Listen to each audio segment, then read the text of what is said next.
ఈ మధ్య బయటపడ్డ కొన్ని సంఘటనలు మీరు ఉలికిపడి ఉంటారు అందరిలాగా. చాలా. అంటే ఎంత మీరు సైకియాట్రీ చూసినా కూడా.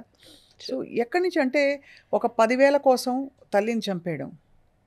ఒక చిన్న క్రికెట్ బ్యాట్ కోసం ఒక చిన్న పిల్లని చంపేయడం.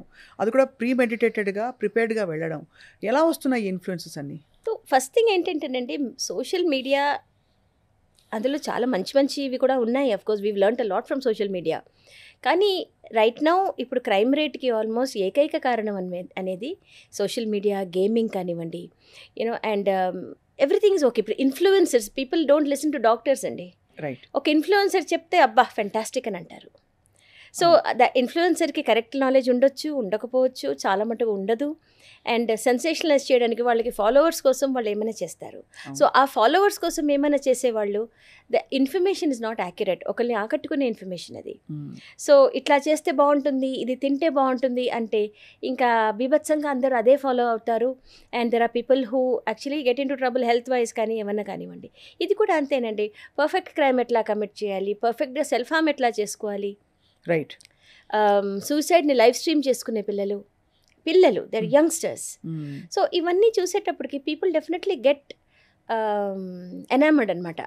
ఒకలాంటి ఆకర్షణ. అండ్ నీడ్ ఫర్ మనీ అండి. నీడ్ ఫర్ మనీలో యంగ్స్టర్స్ కూడాను కమర్షియల్ సెక్స్ వర్కర్స్లా పనిచేయడము, సాలిసిటింగ్ ఎస్కాట్స్లా పనిచేయడము, మగపిల్లలు, ఆడపిల్లలు అందరూనండి. So these are all things which are new అనమాట. ఒకప్పుడు కొంచెం ఉండేదేమో, కానీ ఇప్పుడైతే the need for money is so much and need for fame, need for money, need for power. ఇవి మూడునండి పిల్లల్ని డ్రైవ్ చేస్తుంది. అంటే మన కలికాలం అని చెప్పేది ఇప్పుడు మనం పరాకాష్ట చూస్తున్నాం.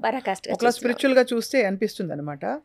సో మీరు ఇప్పుడు చూస్తున్న స్పెక్ట్రా ఆఫ్ డిజార్డర్స్ ఏంటండి? ఎలాంటి సమస్యలతో యంగ్స్టర్స్ మీ దగ్గరకు వస్తున్నారు? బికాజ్ మీరు ఎక్కువ అడాలసెంట్స్తో ఎక్కువ వర్క్ చేశారు కాబట్టి.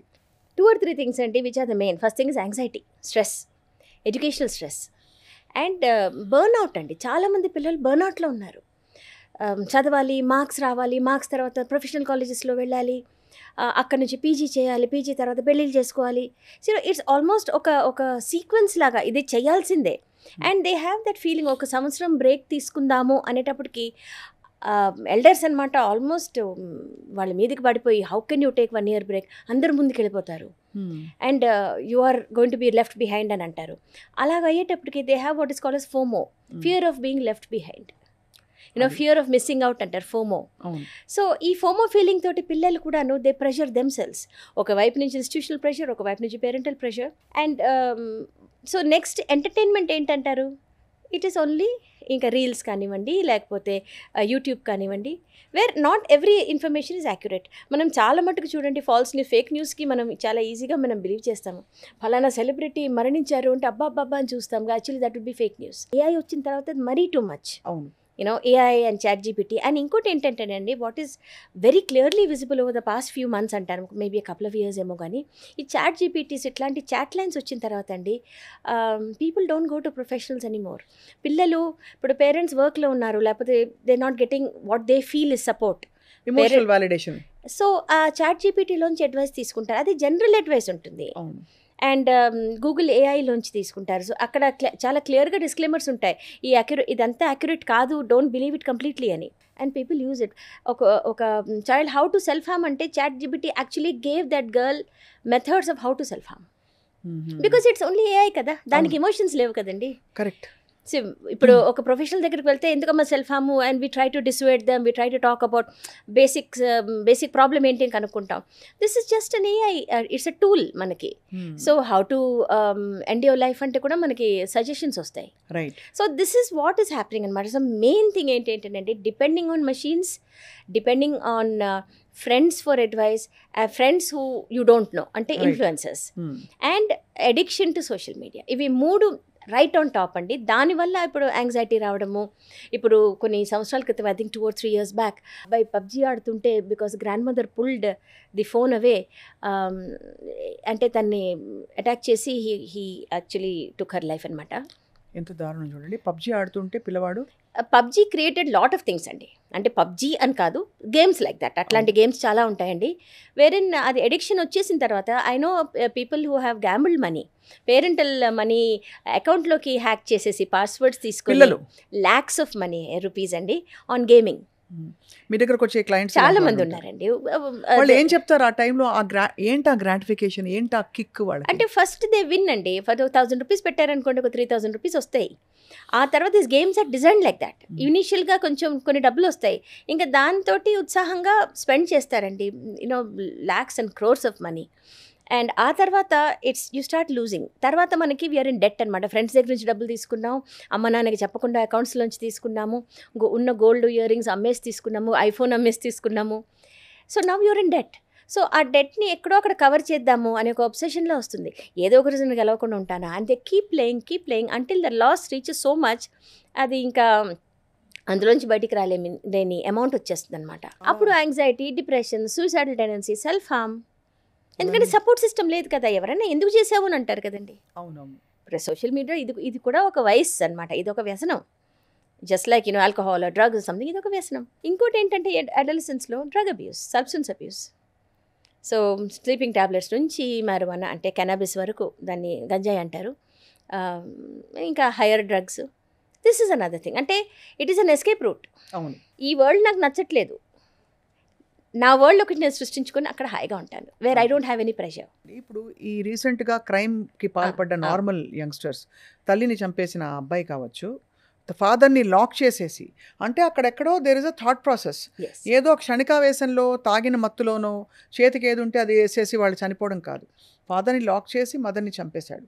అలాగే క్రికెట్ బ్యాట్ కోసం వెళ్ళిన పక్కింటి పిల్లవాడు, పాపం అతను కూడా పిల్లవాడే, ఆ చనిపోయిన అమ్మాయి కూడా పిల్లే. ఈ పిల్లవాడు పిల్లని చంపడం అన్నది ఎలా చేయాలో కూడా, అంటే ఎవరి పట్ల సానుభూతి ఉండాలో కూడా అర్థం కాని పరిస్థితి. అంతటి ఒక దారుణానికి పాల్పడేటప్పుడు ఇతనికి మరి ఏమి ఇన్ఫ్లుయెన్సెస్ పనిచేసి ఉంటాయి? కత్తి కూడా పట్టుకుని బయలుదేరాడంటే వాట్ ఈస్, అంటే హౌ ఇస్ ద మైండ్? భయమైనా ఉంటుంది కదండి, ఏం లేకపోతే ఫియర్ ఆఫ్ బీయింగ్ కాట్. ఆ ఫియర్ ఇంకా రాలేదు కదండి, చిన్నపిల్లలు కదా వీళ్ళు. So fear of being caught, fear of consequences, ఇంకా బ్రెయిన్ ఇంకా డెవలప్ అవ్వలేదు. Okay, are they are over punished as children, over criticised or over punished as children. నీకు ఏం రాదు, నువ్వు చదవాలి, లేకపోతే నువ్వు హోటల్లో వెయిటర్ అవుతావు. సో యాంగర్ బాయిల్ అవుతున్నా లోపల. యాంగర్ బాయిల్ కాదండి, this is not just anger. Anger అంటే క్షణికావేశం మీరు అన్నట్టు. It is not anger, this is premeditated, అంటే ప్లాన్ చేసుకున్నవి. సో ఇవన్నీ చూడండి, we see perfect crimes on film. At least మనకి ఒక సెన్సార్ బోర్డ్, ఫిలిమ్స్లో ఒక సెన్సార్ బోర్డ్ అనేది ఉంటుంది. So when you have social media and OTT platforms మీద అంత సెన్సార్ బోర్డ్ లేదు. ఎక్స్ప్లిసిట్ సెక్షువల్ సీన్స్ ఉంటాయి, ఎక్స్ప్లిసిట్ క్రైమ్ సీన్స్ ఉంటాయి. హారర్ మూవీస్ అంటే they are real horror, extremely అంటే గ్రూసమ్గా ఉంటాయి అవి.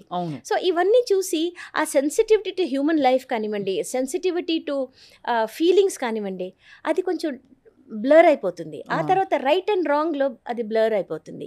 You're looking at a game, ఆ గేమ్లో గెలవడమే ముఖ్యం, అక్కడ ఎవరితో మనం ఫైట్ చేస్తున్నాం అనేది ముఖ్యం కాదు. సో అదే అప్లై చేసుకుంటాం లైఫ్లో, that becomes philosophy of life కదండి. ఇప్పుడు ఇదివరకు అయితే గ్రాండ్ పేరెంట్స్ అందరూ అట్లా ఉండేవాళ్ళు, ఒక కుటుంబం అనేది ఉండేది, స్టోరీస్ చెప్పేవాళ్ళు. ఇప్పుడు ఎవరు స్టోరీస్ వినడానికి కూడా దే నాట్ ఇంట్రెస్టెడ్. మనం రామాయణం, మహాభారతం మనం టీవీలో చూడడమే కానీ ఇప్పుడు ఎవరు కూర్చోబెట్టి స్టోరీస్ చెప్పడం, నీతి కబుర్లు చెప్పడం. So that aspect of our life is missing. ఇప్పుడు ఇద్దరు వర్క్ చేయకపోతే గడవని రోజులు ఇవి. So they have to go to work. So emotional bonding అనేది ఇదివరకు అంత లేదు. లవ్ ఉంది, డెఫినెట్గా ఉంది, parents always love their children, కానీ it is more like a materialistic love అనమాట, more of a task based love అనమాట, కండిషనల్ లవ్ అంటారు దాన్ని. సో ఆ బాండింగ్ అనేది ఎక్కడ ఉంటుందండి? అండ్ పర్టికులర్లీ సెమీ అర్బన్ ఏరియాస్లో పిల్లలకి మంచి ఎడ్యుకేషన్ రావాలి అని they are put into hostels and all that. So ఆ బాండింగ్ కూడా తగ్గిపోతుంది. మంచి fantastic hostel, good costly hostel, education is fantastic, but bonding goes down. So పిల్లల్ని హాస్టల్లో వేయడం ఉత్తమం కాదు యాక్చువల్లీ, ఒక వయసు వరకు. అంటే కొన్ని వీ హ్యావ్ టు అండి. ఎందుకంటే చూడండి, హాస్టల్ అనేది పనిష్మెంట్గా మనం భావించకూడదు. ఇదిగో నువ్వు చదువుపోతే హాస్టల్లో వేస్తాననే వాక్యాలు మనం పలకూడదు. అవును. If you need and transferable jobs ఉంటాయి. సో పిల్లలు స్థిరంగా ఉండాలి అంటే హాస్టల్లోనే చదవాలి. లేదు అంటే మా ఊర్లో మంచి స్కూల్స్, కాలేజెస్ లేవు, సో హాస్టల్లో పెడతాము. సో దట్ ఈస్ అది ఒక నీడ్ ఆర్ నెసెసిటీ అంటారు.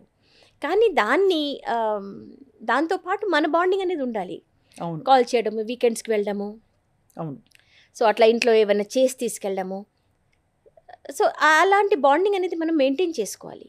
And the third thing is social media నుంచి ఎలా ఎక్స్ట్రికేట్ చేయాలో ఎవరికి తెలీదు. అవును ఇన్ఫ్యాక్ట్ యాజ్ అ థెరపిస్ట్ ఒక్కొక్కప్పుడు నాకు తెలీదు.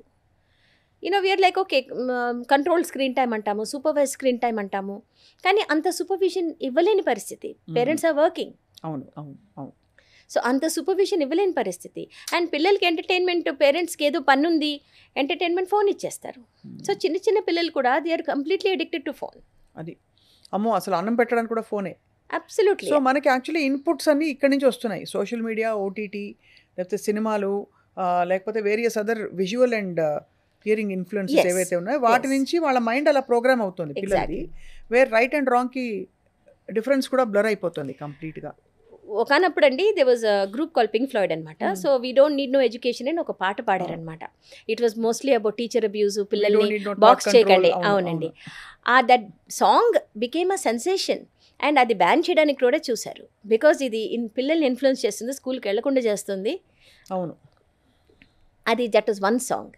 ఇప్పుడు చూడండి ఎంత ఉందో. It's at your finger tips అనమాట. ఇట్లాంటి ఇన్ఫర్మేషన్ కానీ, ఇట్లాంటి సాంగ్స్ కానీ, ఇట్లాంటి thought process first of all ఇలాగా.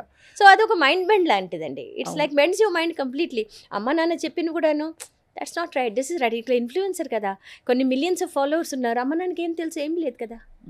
So that feeling comes in. ఒకలాంటి చులకన భావం అనమాట. వీళ్ళకేం తెలుసు, nothing. I mean look at this, ఎంత ఇన్ఫర్మేషన్ ఉంది, ఎంత బ్యూటిఫుల్గా చెప్తున్నారు అని. And similarly